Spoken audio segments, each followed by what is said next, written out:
আসসালামু আলাইকুম এভরিওয়ান। ভিডিওর শুরুতেই কিছু কথা বলি।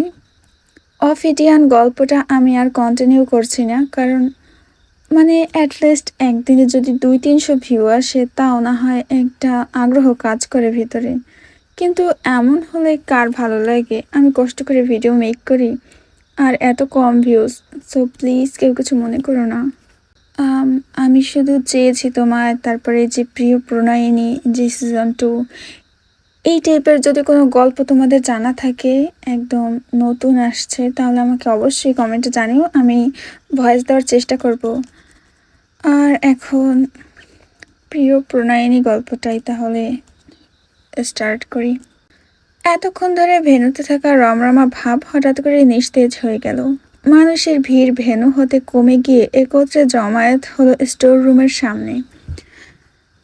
এতক্ষণ যাবৎ ভেন্যুতে মানুষের কোলাহলে ভোঁ ভোঁ করলেও তা এখন নিস্তেজ। যেদিকে চোখ যায় সেদিকে শুধু ফুলের বাহার আর খাবারের মোমো গন্ধ। আধারে নিমজ্জিত রাতটার মতোই সৈয়দ বাড়ির সকলের মুখে আধার লেপ্টে আছে।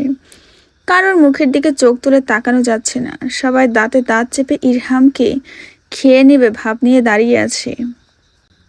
সৌরভীর গা তখনও মেঝেতে লেপ্টে থাকলেও ওড়না টেনে দিয়েছে কাজের জন্য আনা মহিলাগুলো। পান খাওয়া মুখ দিয়ে কিছু বিশ্রী বিশ্রী শব্দ বের করছে, তার সাথে তাদের মহামূল্যবান বক্তব্য দিচ্ছে। পোলা মাইয়া এক লগে এক রুমে কি করে? মাইয়ারও তো দোষ আছে, একটা পোলার লগে এক রুমে এক বাড়িতে ঢুকবো কেমতে? কথাটা বলছে মার্জিনা কথা বলা শেষ হতেই ইরহাম নিজের হয়ে শক্ত গলায় সাফাই গেল। ও আমার সাথে আসেনি, আগে এসেছিল। মার্জিনার সাথে দাঁড়িয়ে থাকা মুন্নি বলে উঠল, হো এক লগে আহ নাই, কিন্তু তুমি যে ওরে ইশারা দিয়ে আগে আনছো তা সবাই বুঝবার পারছে। ইরহাম কিছু বলতে নেবেন, মর্জিনা আবার বলল, ভোলা ভালা মাইয়া মাইনসে মনে করছিল কোনো কথা কইবা, কিন্তু তুমি যে আন্দার ঘরে আইনা ওর ইজ্জত লুটবা তার কথা কি জানতো? যখন জানতে পারছে তখন নিশ্চয়ই জ্ঞান হারাইয়া লুটাই পড়ছে। ইরহাম কপালে ভাঁজ ফেলে কিছু বলতে নেবে, মুন্নি বিশ্রী ভাষায় বলে উঠল, আমরা তো দেহি নাই মাইয়ের কি ক্ষয়ক্ষতি হইছে। আন্দার ঘরে একলা কুমার কুমারী মাইয়া পোয়া ছিল। মাইয়া পোলা এখনো কুমার কুমারী কিনা তা তো কইবার পারতাছি না। সোহেব সাহেব নাসির মঞ্জিলে প্রবেশ করতে কথাগুলো সুরসুরিয়ে তার কানে ঢুকলো। নিজের কান দুটোকে এমন কথা বিশ্বাস করাতে পারলেন না যে তার ছেলে একটা মেয়ের ইজ্জত লুটতে নেমেছিল। অত্যাধিক আশ্চর্যজনিত হলেন। দিক বেদিক ভুলে থম মেরে সদর দরজার সম্মুখে দাঁড়িয়ে রইলেন কয়েক পল। এরপর বড় ভাইদের অপমানে লাল হওয়া মুখ দেখে নিজেকে আর থামাতে পারলেন না। শক্ত হাতে এসে গাল বরাবর বসিয়ে দিলেন জোরে এক থাপ্পড়। আকস্মিক থাপ্পড়ে হামলায় হেলে পড়ল ইরহাম বাদিকে। নিজেকে ধাতস্থ করে উঠতে পারল না। তার পূর্বেই সোহেব সাহেব 2 হাত থাবা মেরে ইরহামের কলার চেপে ধরে রক্ত চক্ষুতে তাকালেন, অস্বাভাবিক ক্রোধ নিয়ে চেঁচালেন, এই শিক্ষা দিয়েছি তোকে বেয়াদব কুত্তার বাচ্চা! এত কষ্ট করে বড় করার এই ফল দিলি তুই, শুয়োরের বাচ্চা! পরপর আরেকটা থাপ্পড় পড়ল ডান গালে। ইরহাম নিজের গালে পড়া প্রথম থাপ্পড়ের শোক কাটিয়ে উঠতে পারেনি। তার পূর্বেই দ্বিতীয়টা পড়েছে। অবাক দৃষ্টি তুলে সম্মুখে থাকা বাবাকে দেখল চুপচাপ। কয়েক সেকেন্ডের জন্য বাবা ছেলের চোখাচোখি হলো, তারপর গালে আবারও প্রহার হলো। ইরহাম নিশ্চল চোখে তাকিয়ে থেকে বলে উঠল, আমার দোষ নেই আব্বু, বিশ্বাস করো আমাকে। সোহেব সাহেব গর্জে উঠলেন, তোর দোষ নেই, তোর দোষ নেই? তাহলে এই মেয়ে এখানে কেন? অজ্ঞান কেন এই মেয়ে? বিশ্বাস করবো তোকে? কি দেখে বিশ্বাস করব? সোহেব সাহেব চিত্তচেতনা হারিয়ে ছেলের গালে পরপর আরও কয়েকটা থাপ্পড় বসালেন। সোহেদ সদর দরজা দিয়ে আসতে আসতে চেঁচালেন, এত বড় ছেলের গায়ে হাত তুলছে কেন তুমি? আর একটা আঙ্গুলের ছোঁয়া জন্য স্পর্শ না করে ওকে। সোহেব সাহেব এইসব কথা কানেই তুললেন না। আবারও হাত শূন্যে তুললেন ছেলেকে মারার জন্য। সাথে চিৎকার করছেন। ভদ্রলোকের গালির আওয়াজ মহিলাদের গলার আওয়াজ চাপা পড়েছে। ইরহাম টু শব্দটি করল না। স্ট্যাচুর মতো দাঁড়িয়ে রইল নিজ জায়গায়। নিজের সাফাইও গাইল না।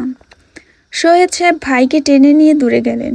তখনও সোহেব সাহেব চেঁচাচ্ছেন, তোর কোন আশা পূরণ করিনি আমি? বল, কোন আশা পূরণ করিনি? জবান ফুটে বলার আগেই সব এনে হাজির করেছি তোর সামনে, আর তুই এই কি করলি কুলাঙ্গারের বাচ্চা, শুয়োরের বাচ্চা! একবার এসে বলতি বিয়ে করবি, এই মেয়েকে পছন্দ, এনে দিতাম তোকে। আমার মান সম্মান এই করে ডুবালি কেন? আমি মানুষকে নিজের মুখ দেখাবো কি করে? হেলাল সাহেব তখনও শক্ত মুখে দাঁড়িয়ে আছেন। এক পা দু পা করে এগিয়ে গিয়ে দাঁড়ালেন ইরহামের সামনে। জবাবদিহিতার মতো করে শুধালেন, এসব সত্য ইরহাম? তোমার উপর ওঠা সকল অভিযোগ কতটা সত্য বহন করে আমি তোমার কাছে শুনতে চাই। ইরহাম নির্লিপ্ত।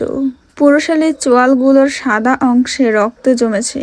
কিয়ৎকাল সামনে দাঁড়ানো উৎফুল্ল হয়ে ওঠা জনতার পানে তাকালো, যারা নাটক দেখতে ভিড় বাঁধছে। আরও জমা হচ্ছে স্টোর রুমের সম্মুখে। এরপর দেখলো শক্ত মুখে তাকিয়ে থাকা রক্তশূন্য ফ্যাকাশে মা চাচির চোখ মুখের দিকে। কানে ভাসলো বাবার চিৎকার, যিনি অবিরত গালি দিয়ে যাচ্ছেন ছেলেকে। চোখের কোটর ঘোরাতে চোখাচোখি হলো নাসির সাহেবের সাথে। তিনি ইশারা দিলেন যতটুকু সত্য ততটুকু বলতে। উনি বিশ্বাস করে ওকে ভরসা করে চোখের পাতা ফেললেন। ইরহাম সবটুকু অবলোকন করার শেষে হাঁপড়ের ন্যায় শ্বাস টেনে ফেলল। অপমানে রক্তিম হয়ে ওঠা বড় চাচার মুখটা দেখে চোখ বন্ধ করে নিয়ে কয়েক সেকেন্ড অপেক্ষা করলো। এরপর নিরুদ্বেগ কণ্ঠে বলে উঠল, যা শুনেছেন যা দেখেছেন সবই সত্য। ইরহামের কথা শেষ হতে না হতেই আগেই হেলাল সাহেব গালে চড় বসালেন। আবারও থাপ্পড় বসাতে যাবেন? নুসরাত দৌড়ে এসে এক ধাক্কায় দুপা সরিয়ে দিলেন ইরহামকে। চোখ দুটো বড় বড় করে শাসালেন, আমার ভাইয়ের গায়ে হাত তুলবেন না, মুখ দিয়ে কথা বলুন। শেষের কথাটুকু চেঁচিয়ে বের হলো মেয়েটার মুখ থেকে। হেলাল সাহেবের চোখের তারায় অদৃশ্য রক্ত ভেসে উঠেছে। নিজেও চেঁচালেন, তুই বলে দিবি আমায় আমি কি করব? যদি প্রয়োজন পড়ে অবশ্যই বলে দেব। পাশ থেকে মার্জিনার সাথীদের মধ্যে একজন তাচ্ছিল্য করে মন্তব্য শোনালেন, এই মেয়ে একে তো বেয়াদব, তার উপর করছে এখন গলাবাজি। দেখবেন কোন দিন কোন লাঙ্গের। কথা শেষ করার আগেই আরশ চোখ রাঙিয়ে নিষেধাজ্ঞা জারি করতে যাবে। নুসরাত কর্কশ কণ্ঠে বলে উঠল, এই চুপ, তোমাদের ভ্যাবা শুনতে আমি ইচ্ছুক নই। হেলাল সাহেব আর কোনো শব্দ বাই করলেন না। চুপচাপ গিয়ে বসলেন বরফের মতো জমে যাওয়া নিজাম শিকদারের সামনে। ঝর্ণা বেগম দাঁতের পাটি চেপে দেয়াল ধরে দাঁড়িয়ে রইলেন।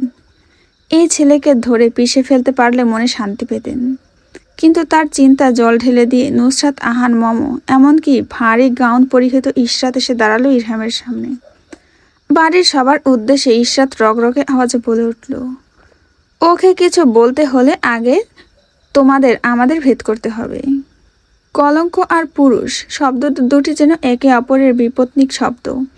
এই দুটো শব্দ একে অপরকে স্পর্শ করতে পারে না, কিন্তু নারী আর কলঙ্ক দুটি শব্দ যেন একে অপরের সাথে আষ্টে পৃষ্ঠে জড়িয়ে আছে। এই শব্দটি শুধু নারী সমাজের জন্য প্রযোজ্য। ইরহামের উপর নিজেদের তোপ খাটাতে না পারলেও অবলা সৌরভীকে নিজেদের কাছে পেল তারা। নিজাম শিকদার যখন থেকে নাসির মঞ্জিলে এসেছেন তখন থেকেই নিশ্চুপ। আরমান নিজেও চুপচাপ, জল স্রোতের তরঙ্গের ন্যায় ঠান্ডা। বোনকে জ্ঞানহীন মেঝেতে পড়ে থাকতে দেখে একবার তাকিয়েছিল সেদিকে, তারপর আর ফিরেও তাকায়নি। মহিলারা তখন ফিসফিস করে নিজেদের বিশ্রী ভাষার মন্তব্য জাহির করছেন। সৈয়দবাড়ির কর্তীরাও আজ নিজেদের মুখ দিয়ে টু শব্দটি বের করলেন না। অনেকক্ষণ কাটার পর সকলে দেনামোনা করলেন কিছু একটা বলতে। মর্জিনা বয়স্ক হওয়ার দরুন সবার উদ্দেশ্যে একটা প্রস্তাব রাখলো, দেখুন, কুমার কুমারী ছেলে মেয়েরা ব্যভিচারে লিপ্ত হয়েছে। ইসলামের শরিয়ত মতে মাটিতে পুঁতে 100 ঘাত বেত্রাঘাত করতে হবে। এখন তো মেয়ে ছেলেকে এমন বেত্রাঘাত করা যায় না, আবার দু বাড়ির সম্মানেরও বিষয়। তাছাড়া আমি আপনাদের বাড়িতে কাজ করি অনেক বছর যাবৎ, অনেক দিনের চেনা জানা, তাই একটা প্রস্তাব রাখবো। প্রস্তাবটা গ্রহণ করলে দুই পরিবারের সম্মানহানি হবে না। মর্জিনা কথা শেষ হতেই নিজাম শিকদার শান্ত মুখ তুলে তাকালেন। তার সূক্ষ্ম ঠোঁটজোড়া যেন অদৃশ্য হয়ে তাচ্ছিল্য করে হাসছে। ঠোঁট দিয়ে নির্গত হলো একটা শব্দ, সম্মানহানি? তা তো হয়ে গিয়েছে কখন। হেলাল সাহেব কথা বললেন না। সোহেব সাহেব শুধালেন, কি প্রস্তাব? ছেলেমেয়ে দুটো বিয়ে পড়িয়ে দিন। নাটক দেখতে আসা সকলে মার্জিনার কথায় সহমত পোষণ করলেন। বাড়ির মহিলারা দ্বিমত পোষণ করার পূর্বে সোহেব সাহেব নিজের রায় রাখলেন, আমি রাজি। আমার ছেলের ভুলের মাসুল কেন অন্য বাড়ির মেয়ে দেবে? আমি এই বিয়েতে রাজি। আরমান দাদার পানে তাকালো। নিজাম শিকদার সোফায় বসা অবস্থায় ভঙ্গুর কণ্ঠে বললেন, আমি রাজি। রাত 10টা বাজে তখন ঘড়ির কাঁটায় টিকটিক করে। সৌরভের যখন জ্ঞান ফিরল তখন তার চারিপাশে মানুষ কিলবিল করছে। সকলের দৃষ্টি তার দিকে ভরা মজলিসে নিজের কাছেই নিজেকে সৌরভীর অপরাধী ঠেকল। অচল মস্তিষ্কে চাপ দিল কি হয়েছে তা মনে করার জন্য। একে তো মনে পড়ল না কিছুই, তার মধ্যে অতর্কিত হামলায় তার নাজুক হাত। মুন্নি এক টান মেরে তুলে বিছানায় বসাতে বসাতে নিজের কর্কশ কণ্ঠে বলে ওঠে, উইঠা বয়স মাইয়া, অনেকক্ষণ হুঁশ হারিয়েছিলা, ইমাম আনতে যাইতেছে, মাথায় ঘুম টাটানো। সৌরভী কপালে ভাঁজ ফেলল, শূন্য মস্তিষ্কে এসে হাজারটা প্রশ্ন ধরা দিল। ইমাম আসবে কেন, ঘুমটাই বা টানবে কেন? চোখে প্রশ্নাত্মক ভঙ্গি ফুটিয়ে তুলে শুধালো, ইমাম আসবে কেন? সৌরভীর প্রশ্নে কাজের মহিলাগুলো পান খাওয়া দাঁত বের করে খিটখিট করে হেসে উঠল। মুন্নির পাশের জন বলে উঠল, লাঙ্গের লগে তোমার বিয়া পড়াইবার লগে আহে, নটি বেটি বুঝবার পারো না ইমাম আহে কেন? সৌরভের চোখের আকার প্রকট হলো, বিস্ময় নিয়ে দেখলো সবার বিশ্রী দাঁত কেলিয়ে হাসা মুখগুলো। এই দম বন্ধ করা পরিস্থিতি থেকেও সৌরভী ঠান্ডা মাথায় জানতে চাইল কিসের বিয়ে। মার্জিনা বিরক্তি নিয়ে বলল, তোমার আর সৈয়দ বাড়ির পোলার বিয়ে। কথা শেষে সৌরভীর মাথায় ওড়না টেনে দিতে যাবে, সৌরভী হাত চেপে ধরল। চোখে মুখে অগাধ অবিশ্বাস চড়ে বসলো, জিজ্ঞেস করলো, কোন ছেলে? মুন্নি ঘোমটা টেনে দিতে দিতে বলল, যার সাথে রুমে ঢুকছিল নষ্টামি করতে, ইরহাম না কি যেন, ওর সাথে।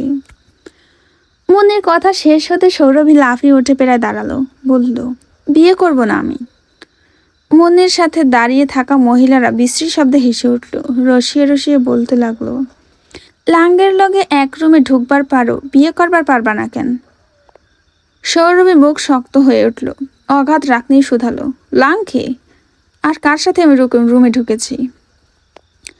সৌরভীর করা প্রশ্ন যেন মজাদার ছিল, সকলে হি হি করে হেসে উঠল। কেন? ওই পোলা যার লগে রুমের দরজার ছিটকানি লাগাইছিলাম।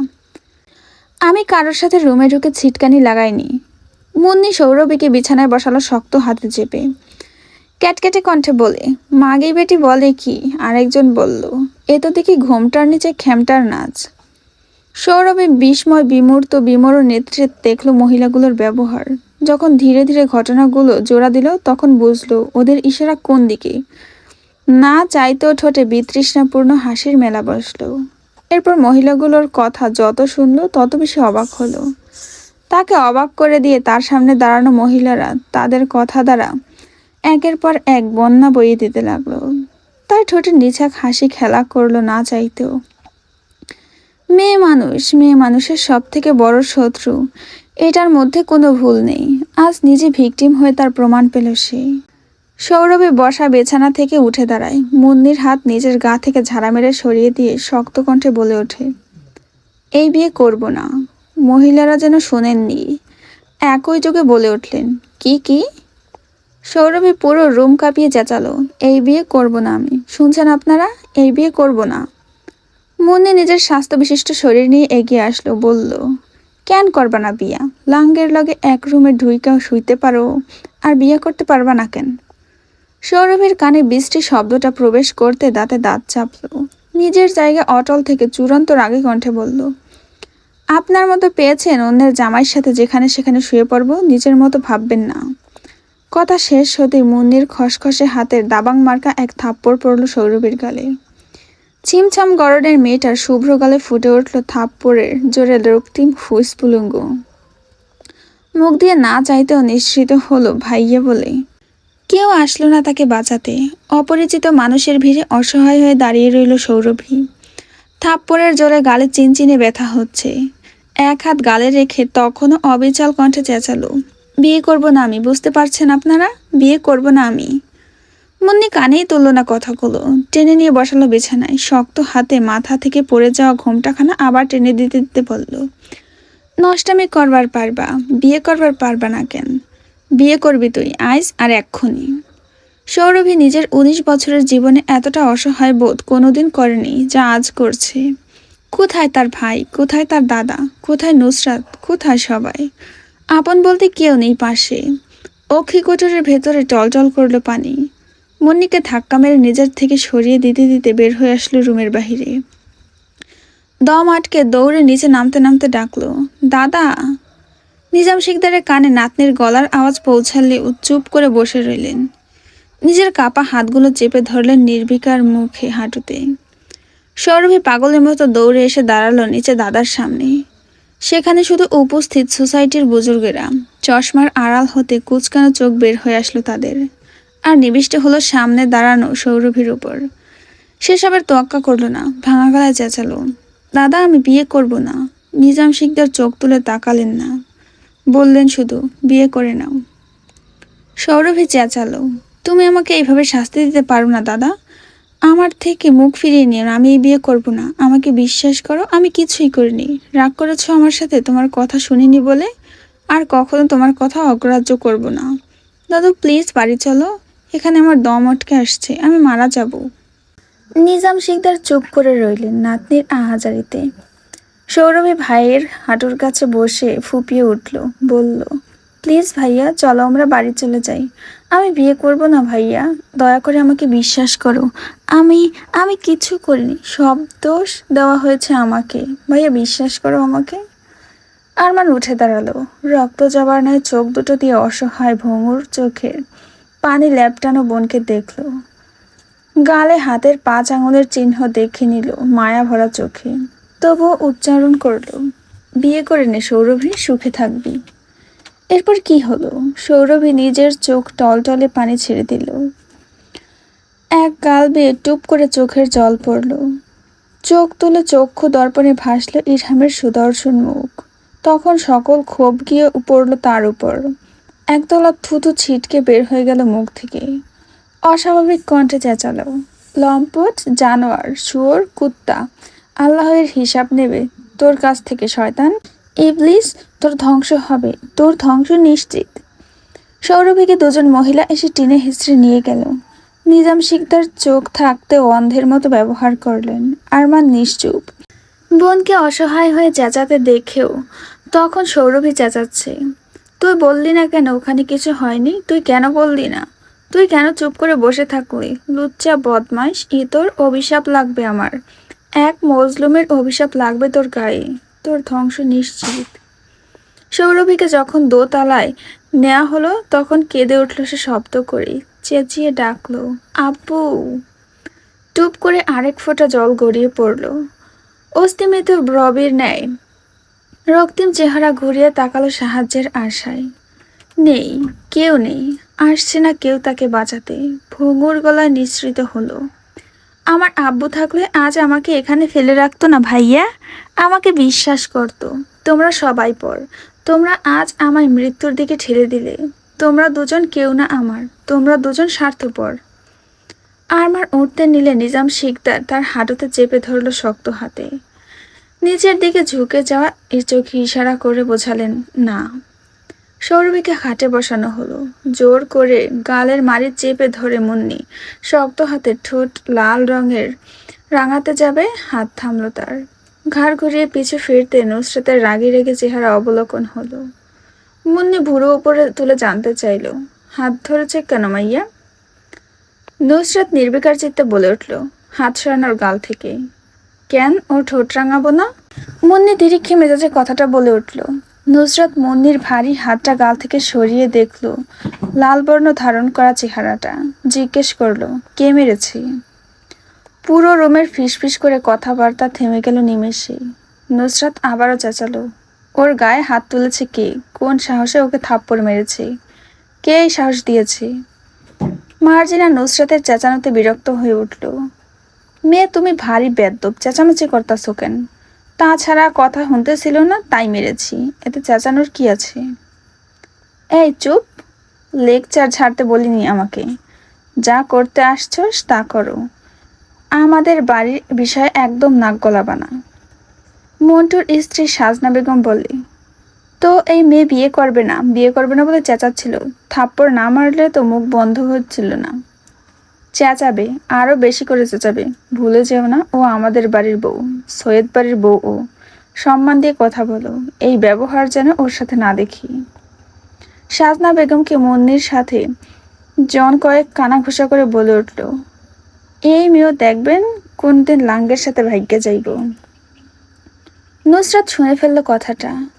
পরনের এমারেল্ড গ্রিন কালার গাউনটা চেপে ধরলো হাত দিয়ে, বলে উঠল, নিজের মেয়ের মতো ভাবো আমায়।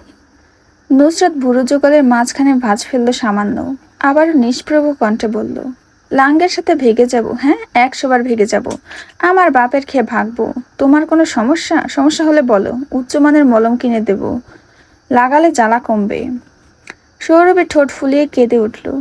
নুসরাতের কাপড়ের এক কোণা চেপে ধরে ফুপিয়ে উঠে বলে, আমি বিয়ে করব না, আমার দম বন্ধ হয়ে আসছে। দয়া করে আমায় এখান থেকে বের কর, আমি কিচ্ছু করিনি। ওখানে কি হয়েছে আমি জানি না, তুই আমাকে বিশ্বাস করিস না? দয়া করে এখান থেকে বের কর আমায়।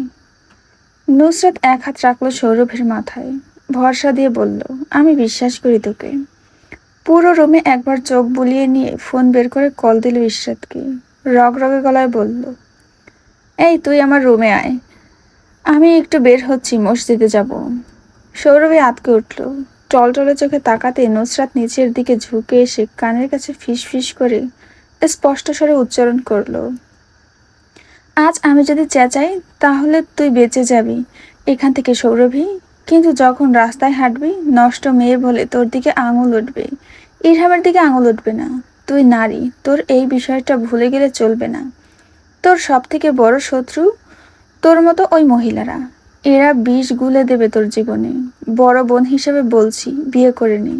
আমি নুসরাত নাসির, তোকে কথা দিচ্ছি, সুখে থাকবি তুই, কোনো কিছুর কমতি থাকবে না, বিয়ে করে নে। রাজি হয়ে যা সৌরভী, চেঁচিয়ে লাভ হবে না।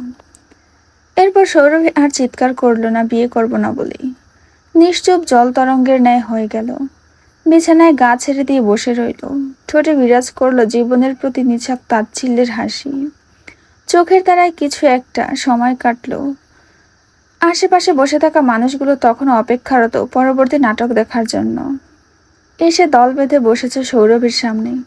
সৌরভের মানুষগুলোকে দেখল না, সে দেখল খাটিয়া আনতে যাওয়া হচ্ছে তার জন্য, আর সেই খাটিয়ায় না চাইতেও জীবনের পরিহাসে কবুল করতে হবে তাকে। সে তো চায়নি তার জীবনে ওই ইতর লোকটা আসুক। সে তো ঠিকভাবে ওই ছেলেটার মুখ পর্যন্ত পরিদর্শন করতো না ঘৃণার প্রহরে। জীবন কি হাস্যকর, তাই না? সব থেকে ঘৃণ্য ব্যক্তিটিকে তার তকদিরে লেখা হয়েছে, আর আজ সেই ব্যক্তিটিকেই কবুল করতে চলেছে। সৌরভী মৃত মানুষের মতো পলকহীন তাকিয়ে রইল দেওয়াল ঘড়ির পানে। ইশরাত মেয়েটার মায়াময় চেহারাটার দিকে তাকিয়ে থাকল চুপচাপ। চেহারার লাবণ্য যেন কান্নার জৌলুসে বেড়ে গিয়েছে। নির্বাক সে নিয়তির এই পরিহাসে। কি অদ্ভুত ঘটনা! কে জানতো আজ এই দিনে এভাবে তাদের দুজনের বিয়ের ঘণ্টা বেজে যাবে। আরশ নিজের গা থেকে ধূসর বর্ণের স্যুট ছাড়াতে ছাড়াতে ফিরে দেখলো পেছনে দাঁড়ানো নুসরাতকে।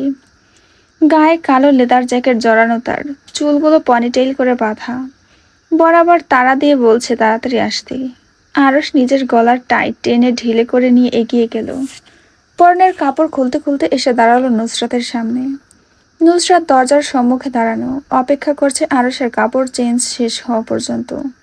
যখন দেখলো কাপড় চেঞ্জ না করে লোকটা তার সামনে চুপচাপ এসে দাঁড়িয়েছে, তখন বুড়ো যুগল আপনা আপনি উপরে উঠে গেল। ভেসে আসলো অস্পষ্ট কণ্ঠস্বর, কাপড় চেঞ্জ করে আসুন তাড়াতাড়ি। আরশ দরজা চেপে ধরে নিচের দিকে ঝুঁকে আসলো। নুসরাত 2 পা পেছনে সরে যেতে আরশ দরজা টেনে ধারাম করে মুখের উপর লক করে দিল। নুসরাত হাতের গুচ্ছির ঘড়িটার দিকে চোখ বোলালো। 10টা 40 বাজছে টিকটিক করে। তার মনে প্রশ্ন দানা বাঁধল, আজকের রাতটা একটু বেশি লম্বা নয় কি? নির্লিপ্ত ভঙ্গিতে চোখ তুলে সামনে তাকিয়ে দেখলো আরশ এখনো আসেনি। দরাজ গলায় ডাকলো, এই যে শুনছেন? আরশ ক্যালভিন ক্লেইনের বক্সার পড়তে পড়তে ভেতর থেকে জিজ্ঞেস করলো, আমাকে বলছেন? হ্যাঁ, আর কত মিনিট লাগবে? আরশ কালো রঙের লেদার জ্যাকেট গায়ে চড়িয়ে রুম থেকে বের হতে হতে বলে উঠল, 30 সেকেন্ড। আরশ রুমের নব খুলে বের হয়ে চুলগুলো পেছনে ব্যাক ব্রাশ করলো। ঘাড় ছুঁই ছুঁই চুলগুলো পেছনের দিকে গিয়ে আবারও কপালে এসে নিজেদের জায়গা করে নিল। কড়া কস্তুরীর সুবাস তখন চারিদিকে মৌ মৌ করছে। নুসরাত আরশের থেকে গনে গনে 2 হাত সরে দাঁড়িয়ে নুসরাত হাঁটতে শুরু করলো। পারফিউমের ভেতর গোসল করে এসেছেন নাকি? আরশ কপালে ভাঁজ ফেলল। নিজের গা থেকে বের হওয়া কস্তুরের গন্ধটুকু নিজেও তখন উপলব্ধি করতে পারেনি। গা শুকে নিয়ে শুধালো, না তো, আমি গত 2 দিন যাবৎ কোনো প্রকার পারফিউমই ব্যবহার করিনি। নুসরাত কিছু বলতে নেবে আরশ নুসরাতের মাথা নিজের হাত দিয়ে টেনে ধরল। নিজের সন্নিকটে মাথাটা এনে বুকের কাছে চেপে ধরে বলল, দেখো, কোনো পারফিউমের গন্ধ নেই। নুসরাত নিজের মাথা আরশের থেকে দূরে সরিয়ে নিল, বলল, বুঝেছি, আপনার থেকে প্রাকৃতিক সুবাস বের হচ্ছে, এবার পা চালিয়ে চলুন। আরশ পড়ছে এসে সৈয়দ বাড়ির গ্যারেজের দিকে পা বাড়াতে নুসরাত চেঁচালো, ওদিকে কই? আরশ ভুরু উঁচিয়ে বলল, গাড়ি আনতে। নুসরাত অবাক কণ্ঠে শুধালো, গাড়ি দিয়ে কি করবেন? গাড়ি আমাদের ঘাড়ে চড়ে ইমামকে আনতে যাবে। নুসরাত ব্যাককলের মতো বলে উঠল, এমা, গাড়ির 4টা চাকা থাকতে আপনার আমার ঘাড়ে কেন উঠবে? গাড়ির শখ হয়েছে মিসেস স্টুপিড নুসরাত নাসিরের ঘাড়ে চড়ার। নুসরাত নাক ফুলিয়ে শ্বাস ফেলল, বলল, শুনুন আরশ ভাই। আরশ নুসরাতকে কেটে দিয়ে শুধালো, আমাকে বলছো? নুসরাত তেতো কণ্ঠে বলল, না, আপনার পেছনে দাঁড়ানো আপনার প্রেমিকাকে বলছি। আরশ কিছু বলতে নেবে নুসরাত দরাজ গলায় বলল, 1 মিনিট আরশ ভাই, কথা বলবেন না, আমাকে বলতে দিন। আরশ স্থির হয়ে দাঁড়ালো, ইশারা করে বলতে বলল। নুসরাত ধীরে সুস্থে বুঝিয়ে বলল, আমাদের কথা বললেই ঝগড়া হয়, তাহলে উচিত না 2 ঘন্টা আমাদের কোনো কথা না বলা? আরশ 2 হাত বুকে আড়াআড়ি বেঁধে নুসরাতের শোনার মতো করে গম্ভীর কণ্ঠে বলে, ঝগড়া তো করিস তুই, আমি কি টু শব্দ করি? নুসরাত অবাক হওয়ার ভঙ্গি করে নিজের দিকে আঙুল তুলল, বুড়ো উপরে তুলে প্রশ্নাতীত কণ্ঠে বলল, আমি আমি ঝগড়া করি? অবশ্যই তুই করিস ঝগড়া, আমি তো মুখ থেকে শব্দই বের করি না। নুসরাত 2 হাত উপরে তুলে দোয়া করল, আল্লাহ, এই লোক যদি সত্যি কথা বলে তাহলে এই লোককে তুমি নিয়ে নাও, আর মিথ্যা বললেও তুলে নাও। এমন বড় ভাইয়ের আমার প্রয়োজন নেই। আরশ চ্যাত করে উঠল। হিস হিসিয়ে কিছু বলতে নিবে নুসরাত বলল, আপনি না ঝগড়া করেন না? আরশ অতি কষ্টে নিজের মুখ বন্ধ করল। নুসরাত হাসি হাসি মুখ করে বলল, হাসুন হাসুন। আরশ না চাইতেও হাসল, ঠোঁট টেনে সামান্য। নুসরাত আরশের গাল দুটো টেনে দিতে দিতে বলল, দ্যাটস মাই বয়। বাড়ির বাহিরে রাখা বাইকে কে সামনে বসবে আর কে পেছনে বসবে সেই নিয়ে একচোট ঝগড়া হলো দুজনের। নুসরাত বলল, আমার বাইক, তাই আমার চালানো জুৎসই বেশি। আরশ বলল, আমি বয়সে বড়, তাই আমার চালানোই বেশি ভালো হবে। নুসরাত কোমরে হাত রেখে আরশকে বোঝানোর চেষ্টা করলো, আমি বাইক চালালে 2 মিনিটে আপনি ডেস্টিনেশন পৌঁছান আর না পৌঁছান, আপনার রুহ ইনশাল্লাহ আল্লাহর বাড়ি পৌঁছে যাবে। আরশ বলে উঠল, আমিও বাইক চালালে তুই একদম বিনা টিকিটে তোর শ্বশুর বাড়ি পৌঁছে যাবি। নুসরাত চেঁচালো, আরশ ভাই। নুসরাত নাসির, বাইক আমার, বউটা আমার। নুসরাত দীর্ঘশ্বাস ফেলল, চোখগুলো পিট পিট করে বলল, আমি বাইক চালালে আপনি বুঝতেই পারবেন না এটা বাইক নাকি উড়োজাহাজ। আরশ হেলমেট মাথায় পরে নিয়ে বলে উঠল, আমি বাইক চালালে তুই বুঝবি এটা বাইক, এবার চুপচাপ পেছনে উঠে বস। নুসরাত হেলতে দুলতে হেলমেট পরতে নেবে আরশ শক্ত হাতে পরিয়ে দিল তা। আদেশ করলো, ছটপট পেছনে উঠে বস, 11টা বেজে গিয়েছে। নুসরাত আরশের কাঁধে হাত রেখে উঠে বসতে বসতে বলল, সব দোষ আপনার। 11টা 47 মিনিট। ইমাম সাহেবের বাড়ির দোরগোড়ায় গিয়ে পৌঁছালো তারা। টিনের গেটে শক্ত হাতে আরশ থাপ্পড় দিয়ে গমগমে স্বরে ডাকলো, ইমাম সাহেব আছেন? নুসরাত আরশকে ঠেলে নিজে জায়গা করে নিল, শুধালো, এইভাবে ডাকে কেউ? আরশ পাল্টা প্রশ্ন করলো, তাহলে কিভাবে ডাকে? নুসরাত গলা খাখানি দিয়ে পরিষ্কার করে নিল। তেরছা চোখে আরশের দিকে তাকিয়ে চিৎকার দিয়ে ডাকলো, এই ইমাম সাহেব বাড়িতে আছেন? আরশ নুসরাতের আকস্মিক চেঁচামেচিতে বিরক্ত হলো। চোখে মুখে তা স্পষ্ট ফুটে উঠল। দন্তপাটি চেপে বলল, আস্তে। নুসরাত এসব কানেই তুলল না, এক নাগারে ডাকলো, ও ইমাম সাহেব, কই গেলেন? আসছেন না কেন? পায়খানা করতে গেছেন? আরশ দাঁতে দাঁত চেপে সাবধান করে বলে, Nusrat, stop this fucking nonsense shit. Nusrat মুখ বন্ধ করে দাঁড়ালো। আরশ গম্ভীর গলায় ডাকলো, মসজিদের ইমাম আছে বাড়িতে? ইমাম সাহেব বাড়ি থেকে বের হলেন ঘুম ঘুম চোখে। অন্ধকার চিরে দেখা মিলল দুটো মুখের। ভদ্রলোক বুঝতে পারলেন না এদের এত রাতে আসার কারণ। বুড়ো কুঞ্চিত করে জানতে চাইলেন, পালিয়ে আসছো নাকি বিয়ে করার জন্য? নুসরাত দুই পাশে মাথা নাড়ল। ইমাম সাহেব নিজের চওড়া কপালে ভাঁজ ফেললেন, জানতে চাইলেন, তাহলে কেন আসছো? নুসরাত নির্বিকার মুখ বানিয়ে বলল, চলেন, বিয়ে পড়াতে হবে। ইমাম সাহেব আধারে নিমজ্জিত রাত দেখলেন আকাশের পানে তাকিয়ে। হিমেল বাতাস বইছে প্রকৃতিতে। তা দেখে নিয়ে দ্বিমত পোষণ করলেন যেতে। এত রাতে কাঁচা ঘুম রেখে যাব না, না না যাব না, অন্য কাউকে দিয়ে করিয়ে নাও। বৃষ্টি হবে মনে হচ্ছে আজ রাতে। আগামীকাল বিয়ে পড়ানোর হলে এসে বলিও আমি আসবো বিয়ে পড়াতে। ভদ্রলোকের কথার মাথায় বজ্রপাতের মতো হলো নুসরাতের। নিজের কানকে যেন বিশ্বাস করতে না পেরে রুড গলায় শিওর হতে জিজ্ঞেস করলো, যাবেন না আপনি বিয়ে পড়াতে? ইমাম সাহেব রগরগে কণ্ঠে স্পষ্টভাবে বললেন, না। আরস চিন্তিত কণ্ঠে বিড়বিড় করে, তাহলে এখন কি হবে? নুসরাত হে হে করে হেসে ওঠে আরসের কথার প্রত্যুত্তর করে বলে, কি হবে আর, ইমাম সাহেবকে তুলে নিয়ে যেতে হবে। আরস ভাই, বাইকের পেছনে দড়ি আছে, নিয়ে আসেন তো। ইমাম সাহেব কপালে ভাঁজ ফেলে জানতে চাইলেন, দড়ি দিয়ে কি হবে? নুসরাত নির্লিপ্ত কণ্ঠে উত্তর দিল, আপনারে বাইকের পেছনে বাইন্দা নিয়ে যাবো।